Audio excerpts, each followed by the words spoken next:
Ada 4 ajaran gereja yang tak dapat disangkal atau dogma berhubungan dengan Maria. Pertama, Maria Bunda Allah. Kedua, Maria tetap perawan. Ketiga, Maria mengandung tanpa noda dosa. Dan keempat, Maria diangkat ke surga jiwa dan raganya. Dan hari ini kita merayakan ajaran resmi yang keempat, yakni Hari Raya Santa Perawan Maria diangkat ke surga. Kalau kita bolak-balik kitab suci, kita tidak akan menemukan peristiwa bagaimana Maria diangkat ke surga. Bagaimana persisnya perawan Maria itu diangkat ke surga? Adakah saksi mata yang melihat proses pengangkatan ini? Yang ditulis dalam kitab suci hanya peristiwa Yesus naik ke surga, dan kita rayakan 10 hari sebelum hari Pentakosta. Jadi dari mana asal muasal iman kepercayaan bahwa Maria terangkat ke surga jiwa dan raganya? Seandainya ada orang yang bertanya kepada kita, barangkali pertanyaan ini muncul dari agama lain atau dari gereja lain yang dilamatkan kepada Anda semua. Apa yang Anda katakan? Bagaimana itu Maria diangkat ke surga jiwa dan raganya? Saudara-saudara terkasih, apa hal yang mau dikatakan dengan perayaan perawan Maria diangkat ke surga? Yesus mengikut sertakan bundanya dalam kemuliaan surgawi. Apa persis keunggulan dan kualitas yang dimiliki oleh Bunda Maria sehingga dikatakan dengan penggambaran diangkat jiwa dan raganya ke surga? Apa persis keunggulannya? Dan itulah yang mau kita teladani, yang mau kita buat, laksanakan, supaya kita juga ikut berbahagia, berpartisipasi, ambil bagian dalam kebahagiaan di surga. Santo Yohanes Chrysostomus, seorang uskup agung Konstantinopel, yang tersohor karena kefasihannya dalam berkhotbah dan berpidato di muka umum, pernah mengatakan demikian tentang Santa Perawan Maria. Adalah layak bahwa Maria yang tetap perawan pada saat melahirkan tetap menjaga tubuhnya dari kerusakan bahkan setelah kematiannya. Adalah layak bahwa dia yang telah menggendong Sang Pencipta sebagai anak di dadanya dapat tinggal dalam tabernakel ilahi. Adalah layak bagi mempelai yang diambil Bapa kepadanya dapat hidup dalam istana ilahi. Adalah layak bahwa ia yang telah mengandung putranya disalib dan telah menerima dalam hatinya pedang duka cita dan tidak dialaminya pada saat melahirkan, dapat memandang dia saat dia duduk di sisi Bapa.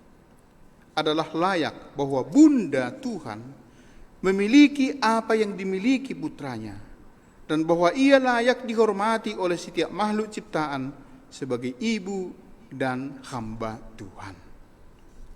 Perkataan Yohanes Chrysostomus ini membuka wawasan orang beriman untuk memandang Bunda Maria dengan hati yang penuh kasih. Seorang bapak gereja bernama Theoteknos dari Livias juga pernah mengatakan demikian. Adalah layak bahwa tubuh Bunda Maria yang tersuci, tubuh yang melahirkan Tuhan, yang menerima Tuhan, tidak rusak, diterangi oleh rahmat ilahi dan kemuliaan yang penuh, agar hidup di dunia untuk sementara dan diangkat ke surga dengan kemuliaan, dengan jiwanya yang menyenangkan Tuhan. Paus Pius ke-12 dalam Konstitusi Apostolik Munificentissimus Deus menulis seperti ini: dengan otoritas dari Tuhan kita Yesus Kristus dan Rasul Petrus dan Paulus yang terberkati, dan oleh otoritas kami sendiri, kami mengumumkan, menyatakan, dan mengidentifikasikannya sebagai sebuah dogma yang diwahyukan Allah, bahwa Bunda Tuhan yang tak bernoda, perawan Maria yang tetap perawan, setelah menyelesaikan perjalanan hidupnya di dunia, diangkat tubuh dan jiwanya ke dalam kemuliaan surgawi. Bunda Maria adalah orang kudus yang tubuh dan jiwanya diangkat ke dalam kemuliaan surgawi.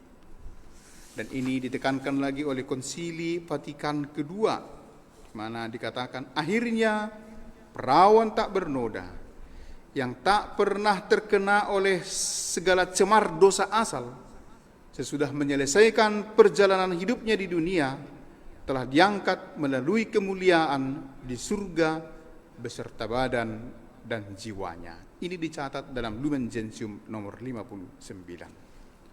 Saudara-saudari terkasih, rumusan dogma ini berdasar pada pengalaman iman kaum beriman Kristiani. Sensus fidelum. Rasa-rasa kepercayaan dan keyakinan bahwa orang yang baik, orang yang hidupnya suci, orang yang tidak tercemar oleh dosa akan mengalami kemuliaan di surga.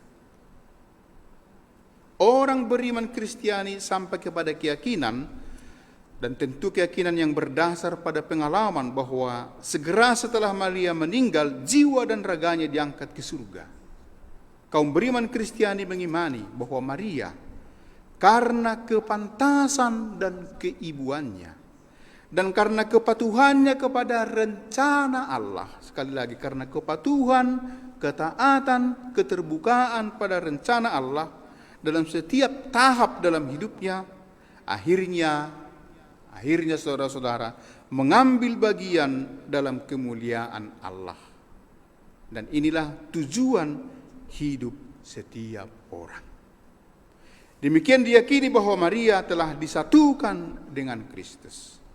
Kepantasan, keibuan, kepatuhan pada rencana Allah, inilah yang membuat Maria ikut serta dalam kemuliaan Allah. Bisa juga dikatakan bahwa Marialah manusia yang pertama yang ambil bagian dalam kebahagiaan bersama putranya. Dan ini dirumuskan dengan Santa Perawan Maria diangkat ke surga jiwa dan raganya.